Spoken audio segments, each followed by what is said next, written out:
Bonsoir à toutes et à tous. Permettez-moi tout d'abord de vous présenter mes meilleurs vœux pour cette année 2017, à vous et à vos proches. Je vais bien sûr vous présenter une rétrospective de l'année 2016, mais cette année 2017 est assez particulière en termes de rénovation urbaine. Je vous laisse découvrir les différents projets en cours pour cette année à venir. PNRCAD, Plan national de requalification des quartiers anciens dégradés. Les projets avancent. L'îlot Gambetta d'Hervaux, le foncier est totalement maîtrisé et les premières démolitions vont commencer dès le mois de février 2017. La fermeture de l'ancien parking avec la pose d'une clôture qualitative se fera dans les prochains jours. Pour rappel, ce programme a pour objectif à terme la construction de 30 logements collectifs sociaux répartis en 4 plots, ainsi que 10 logements seniors locatifs sous maîtrise d'ouvrage par Ténor Habitat. Un rez-de-chaussée a été pensé le long de la rue Gambetta, qui verra s'implanter plus de 900 m² de cellules commerciales pilotées par les PARECA. Enfin, 27 logements individuels en accession à la propriété viendront compléter cette opération. La ville de Vieux-Condé s'est également positionnée pour acquérir un local de 80 m² qui servira à l'installation de la police municipale au sein de ce rez-de-chaussée. L'îlot Bellurier entrée de ville verra la construction de 13 logements neufs face à la cité Taffin ainsi que la réhabilitation de 2 logements, le tout sous maîtrise d'ouvrage de la SA du Hainaut. Le permis de construire est en cours d'instruction. Îlot Centre-Ville Bellurier. Ce projet complexe est une opportunité de re-questionner le bas de la place de la République et l'extension de notre école maternelle du centre. Cependant, les financements PNRCAD pour ce projet restent encore en discussion.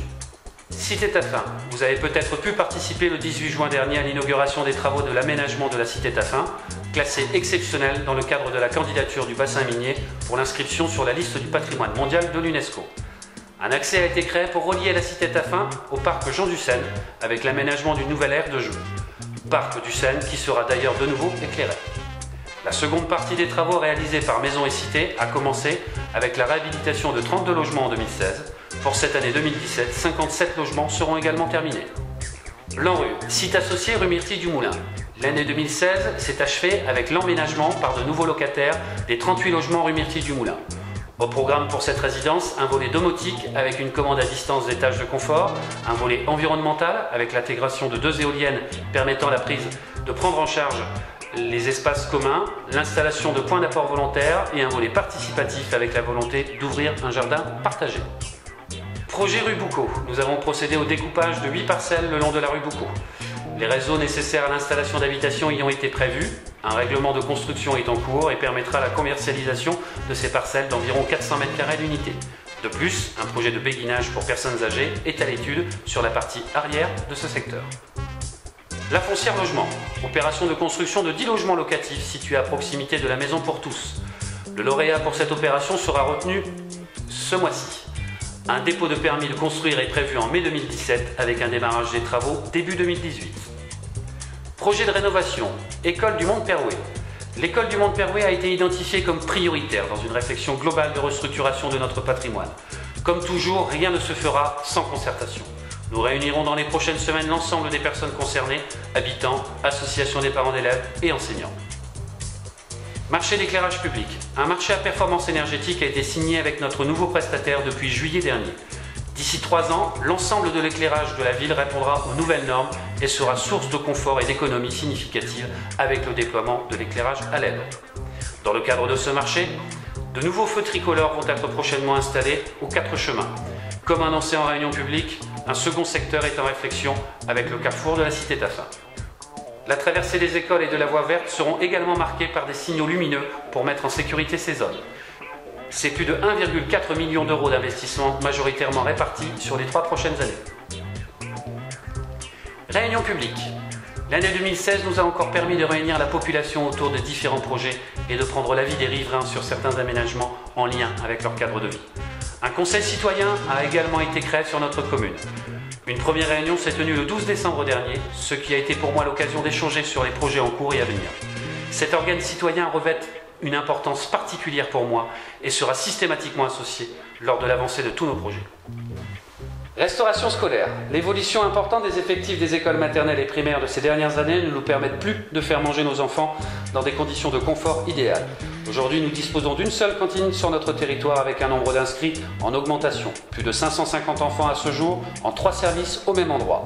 C'est pourquoi un investissement de près d'1,5 million d'euros sera réalisé cette année afin d'installer une deuxième cantine sur le secteur Solitude Hermitage Mont-Perouet.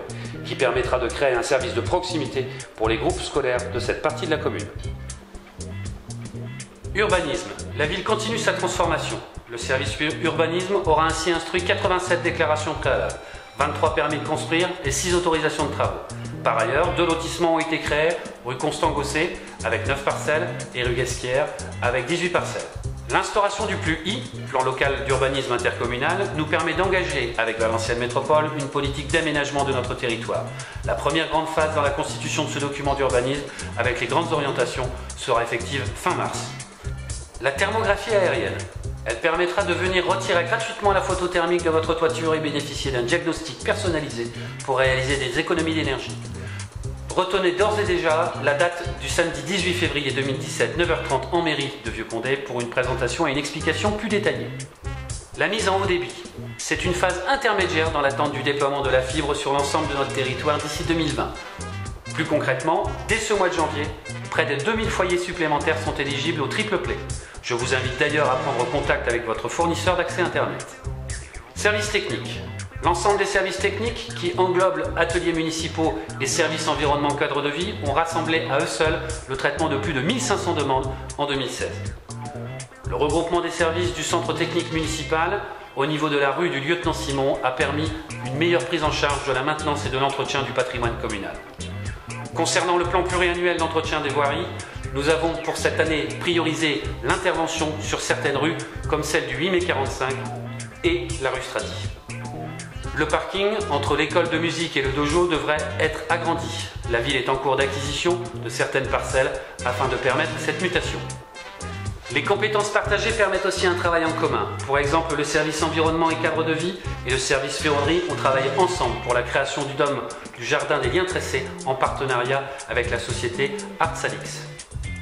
Pour rappel, la ville de Vieux-Condé est aussi porteuse de labels et d'engagement. À titre d'exemple, Ville et village fleuri régional avec 3 fleurs et félicitations du jury renouvelé en 2016.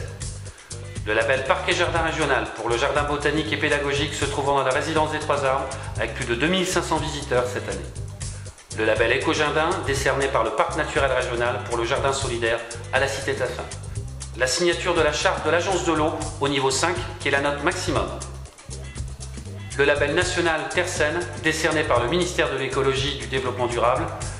Zéro pesticide, méthode alternative et respect de l'environnement. Une réglementation qui s'imposera à tous à compter du 1er janvier 2020. Je tenais également à saluer nos écoles pour leurs engagements sur les démarches environnementales et fleurissement, et plus particulièrement l'école Carnot qui a obtenu le prix national des écoles fleuries et un prix spécial développement durable. Merci beaucoup et à bientôt.